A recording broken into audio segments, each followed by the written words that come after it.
O tema da ministração de hoje é do pecado à graça. Do pecado à graça.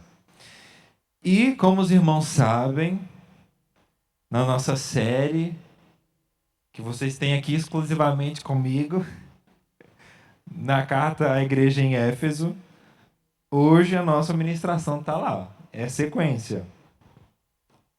Então, abra sua Bíblia em Efésios capítulo 2, do verso 1 ao 3. Só isso. Efésios 2, do verso 1 ao 3.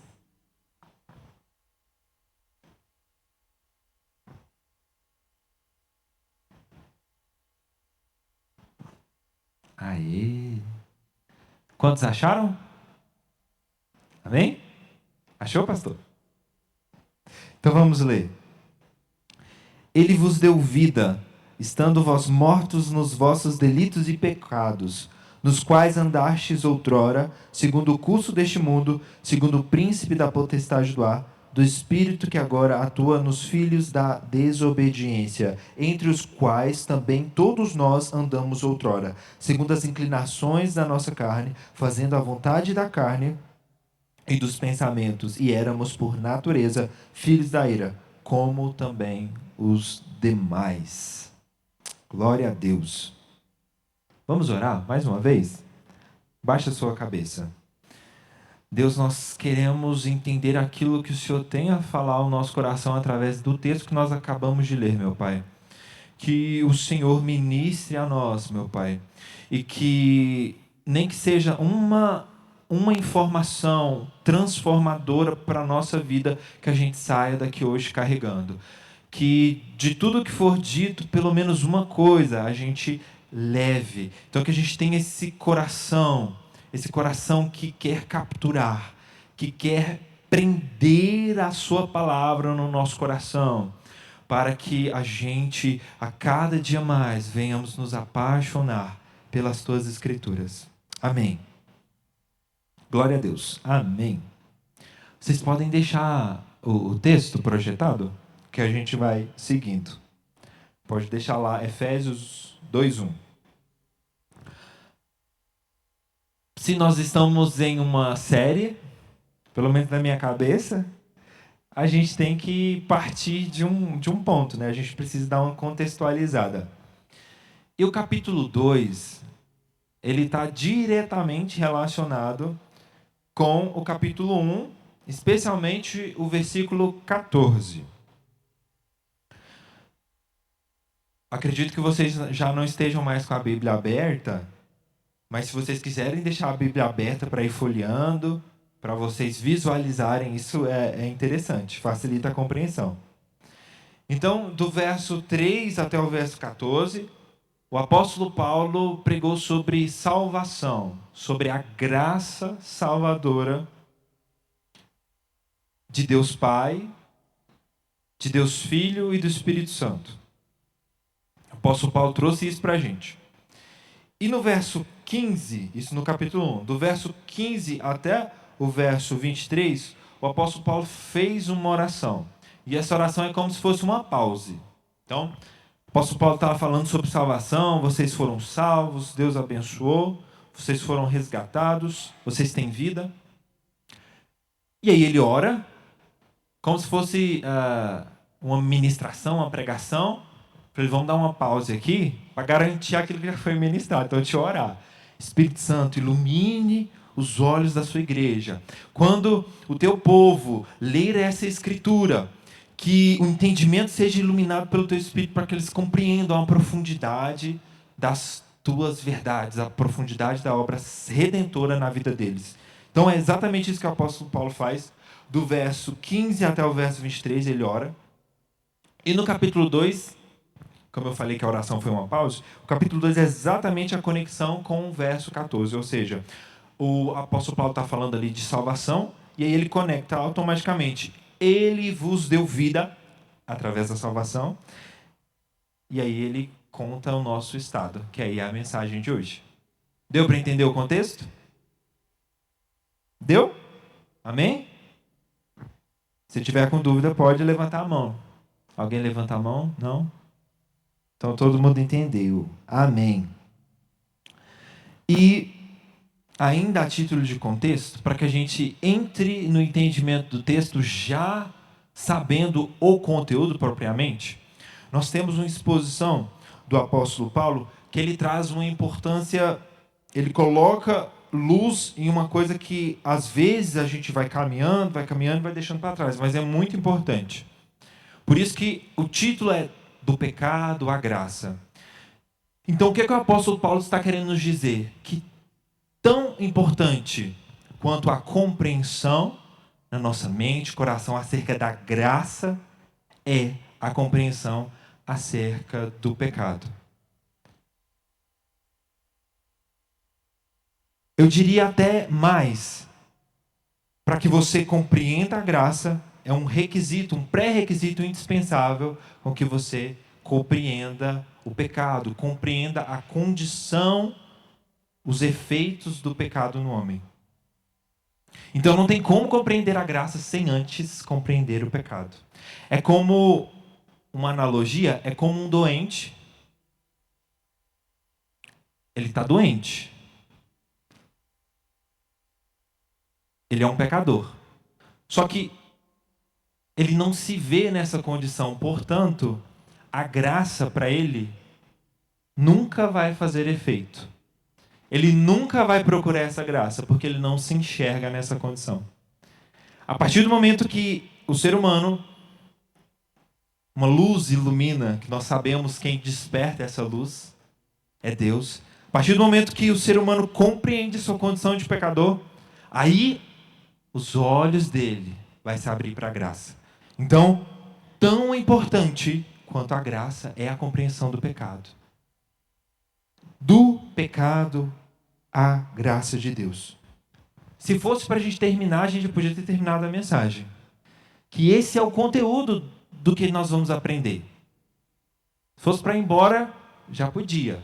Então, guarda isso aí no seu coração. E continuando, só para fechar esse raciocínio, e por isso que Deus diz, nessa questão de doentes, pecadores, por isso que Jesus, quando ele vem à humanidade, ele fala, olha, eu não vim para vocês que, entre aspas, se acham sadios, mas eu vim foi para os enfermos, para os pecadores, para os necessitados, eu vim para esse povo. Porque a postura de coração dessas pessoas diante de Jesus era o seguinte, essas pessoas se prostravam diante de Jesus, sabendo da sua natureza, do seu estado pecador, e reconheciam a santidade de Jesus, enquanto os fariseus, não, eles não se humilhavam diante de Jesus, eles se colocavam em lugares altos, se colocavam em lugares de destaque, orando palavras bonitas, eloquentes, mas que Jesus afirma para eles, vocês são bonitos por fora, mas estão mortos nos vossos delitos e pecados.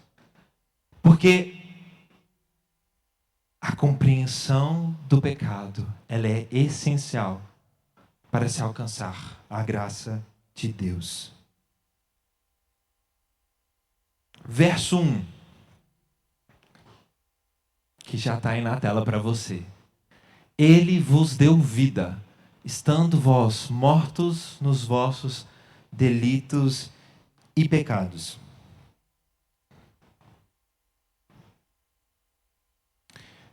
O homem, longe de Deus, ele está nessa condição. Isso traz muitas informações e luzes para a gente. Por exemplo, a gente vê muita gente que tem uma vida baseada em princípios, enfim, é honesto, não rouba, cuida bem dos seus filhos, é um pai de família, uma mãe de família. Mas a realidade é que a condição de qualquer pessoa longe de Deus é uma condição de morto espiritualmente. O texto nos diz que o estado longe de Deus de qualquer ser humano é um estado de morte espiritual. Ele diz, Vocês, sem a graça de Deus, sem Jesus, vocês estão mergulhados nos seus delitos, nos seus pecados. Vocês não têm parte comigo nessa condição.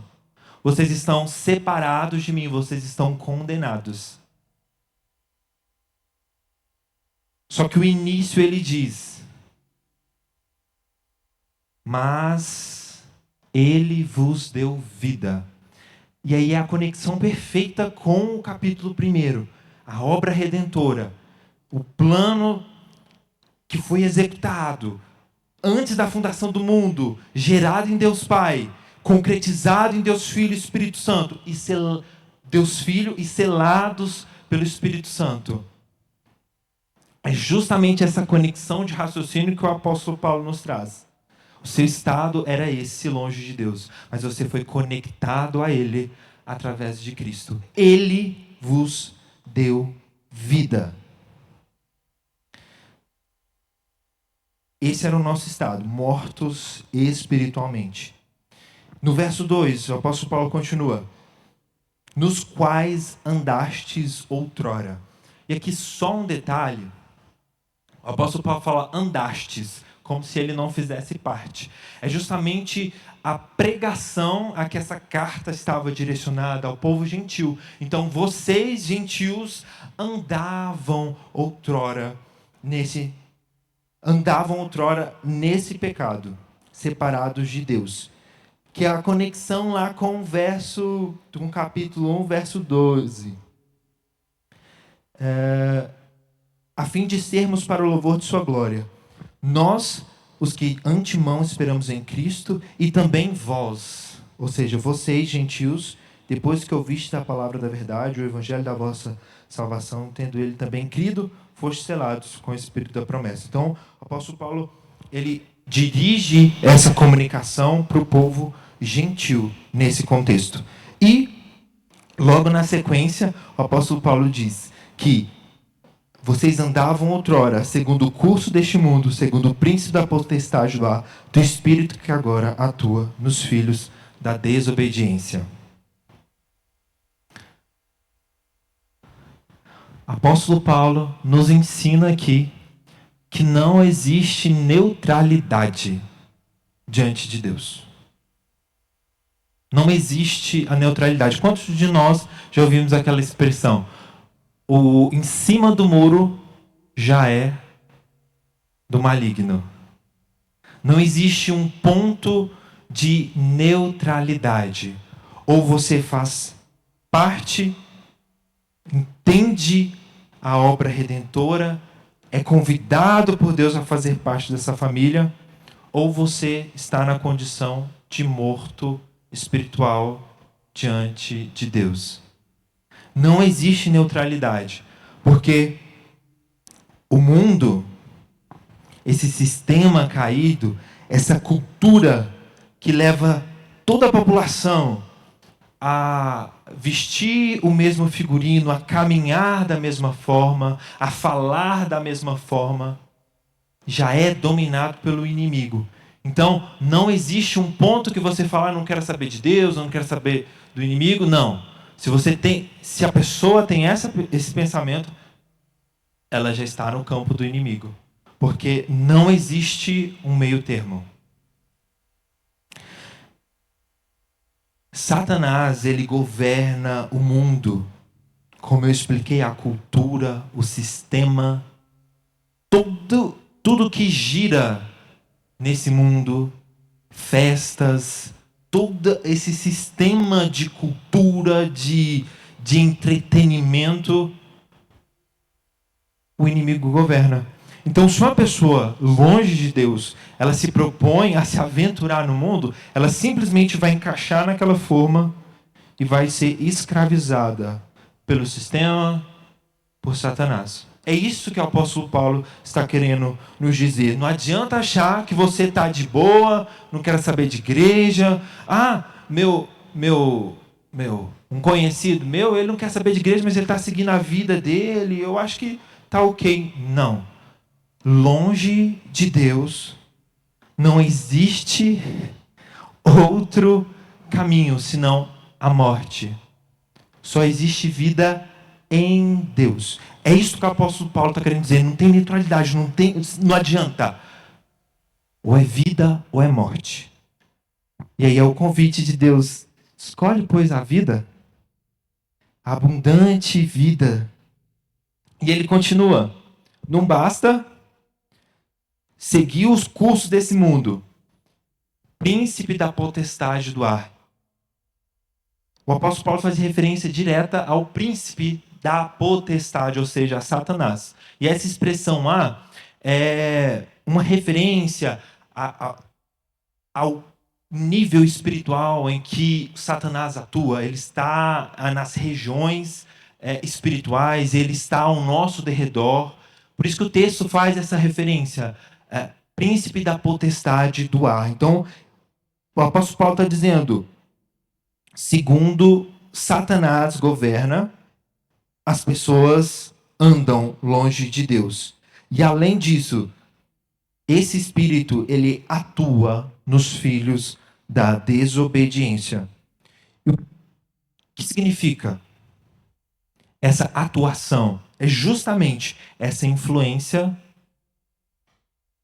essa contaminação e até certo ponto uma possessão que o inimigo faz com relação às pessoas que estão mortas para Deus, ou seja, que estão mortas espiritualmente, estão à mercê de sua própria sorte, fora da igreja, fora do corpo. Essas pessoas estão à mercê da influência de Satanás, de uma possessão inimiga, porque elas estão desconectadas de Deus. Elas estão abertas para que espíritos malignos influenciem o pensamento, a fala, o posicionamento e até mais, domine a pessoa. E lembrando que essa dominação, esse estado de possessão, muitas vezes não é da forma que a gente comumente conhece, uma pessoa que cai ao chão, que grita. Um exemplo muito claro é Judas na Bíblia. A Bíblia diz que ele estava endemoniado, ele estava possuído. Ele estava longe de Deus. Ele não fazia parte de Deus, ele estava caminhando a sua própria sorte. E Satanás, ele possui. O próprio Satanás possui Judas. E ele não cai no chão, ele não fala estranho. Ele segue passo após passo. Vai oferecer Jesus, cobra o preço pelo Salvador. E de maneira muito sóbria,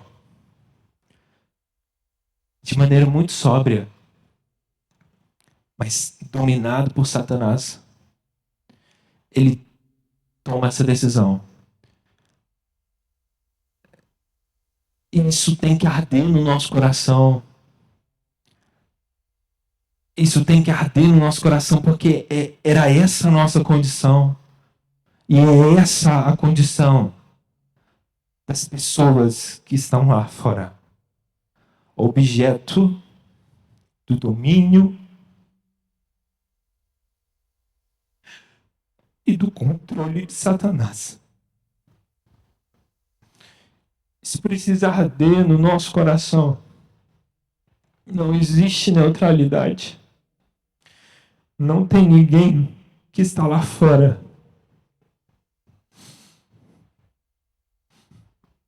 que está vivendo bem. Não tem ninguém lá fora que tem vida. As pessoas estão morrendo. As pessoas estão sendo escravizadas. Longe da graça de Deus. Isso precisa arder no nosso coração. O inimigo, ele está tragando essa humanidade que não compreende a sua condição de pecador e não se apaixona pela graça de Deus. Isso tem que arder no nosso coração. No verso 3, o apóstolo Paulo continua: entre os quais todos nós, e aqui ele fala nós, não mais vós ou vocês, porque ele está se referindo aos judeus, ou seja, nós, os judeus, também andamos outrora, não só vocês, gentios, que antes não participavam dessa graça, mas nós, judeus, também nós andávamos outrora. Soltos à sua própria sorte, nós andamos segundo as inclinações da nossa carne, fazendo a vontade da carne e dos pensamentos. E éramos por natureza filhos da ira, como também os demais. Todos nós. Aqui ele se inclui. Inclui o povo judeu, os judeus, os gentios. Todos experimentaram na sua vida esse estado de estar longe, de estar morto diante de Deus. Todos nós experimentamos esse estado de afastado. Mas hoje temos vida porque fomos conectados nele através da obra salvadora, mas antes nós vivíamos de acordo com a nossa carne. O que é a carne aqui? É tudo aquilo que tem aqui dentro, que não basta o mundo, não basta o governo de Satanás, não basta o domínio de Satanás atuando nos filhos da desobediência. Aqui dentro, a nossa carne, os nossos desejos também querem o mal. Tá todo mundo jogando contra, por isso que é difícil. Por isso que é difícil. Tá todo mundo aqui dentro, lá fora, todo o sistema jogando contra, nos levando, fazendo que a gente tenha essa tendência, essa inclinação ao mal, aquilo que não é a vontade de Deus. E essa carne, ela é justamente isso, que eu estava explicando inicialmente, é aquilo que está aqui dentro, são os nossos desejos, as nossas intenções, a nossa satisfação, o nosso conforto, tendências por satisfação das mais diversas áreas, satisfação sexual, satisfação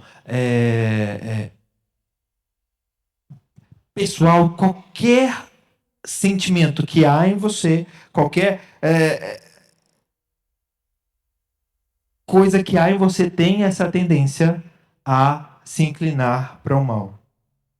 Por isso que o texto finaliza dizendo: vocês são, por natureza, ou seja, desde que nasceram, a natureza de vocês é ser filho da ira de Deus. Isso aqui retrata muito bem o pecado original, pecado que nos afastou, que nos separou, que nos desconectou de Deus. Nós, a partir daquele momento, passamos a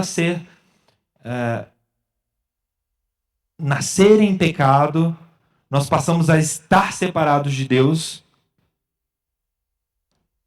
E por isso que a humanidade carece da glória dele, precisa ser, em algum momento da sua história, conectada a Deus. Cada um individualmente precisa ter essa experiência de conexão. Porque desde o ventre, ele é objeto da ira de Deus. Ele é filho da ira. A natureza do ser humano é uma natureza caída. E o que é essa ira? A ira de Deus não é como se fosse uma vingança, um conceito humano dessa forma. A ira de Deus é a justa retribuição da santidade de Deus diante do pecador. Então, a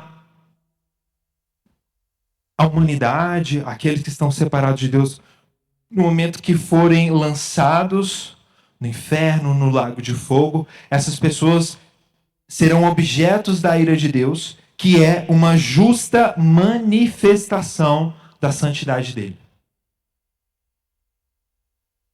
aqueles que desafiam a Deus com sua natureza pecaminosa são objetos da ira de Deus.